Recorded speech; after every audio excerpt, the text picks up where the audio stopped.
I-IFP isiphumele obala ngodaba oluthinta inkohlakalo eyamaniswa noMinister of Police uSenzo Mchunu. Kwaphinda kwasihlanganisa okwenzakalayo siyakwamukela kule nkatheko ethakile indaba eziwuchungechunge ezweni. Qinisekisa ukusilandela ngendlela ezokwenza ulandele intathane yeyindaba esiyiphakayo mihla nemihla.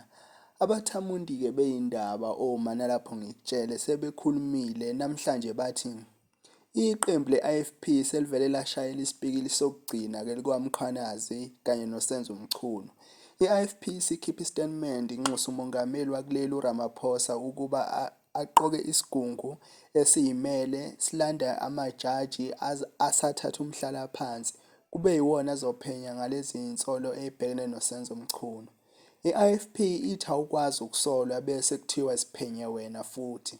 Kanti i-MK ixutshwe ne-EFF bathi uSenzo Mchunu akehle manje esikhundleni akwazi ukuqhubeka kube kuhle ekubeni ebhekene nezinsolo ezikanjena.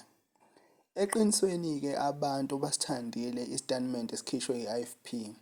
Bathi sihle kakhulu and futhi bathi lesi sigungu esizoqokwa ukuthi siphenywe uSenzo Mchunu nethimba lakhe akube isigungu esingeke siphume kule justice system esolwa ngenkohlakalo.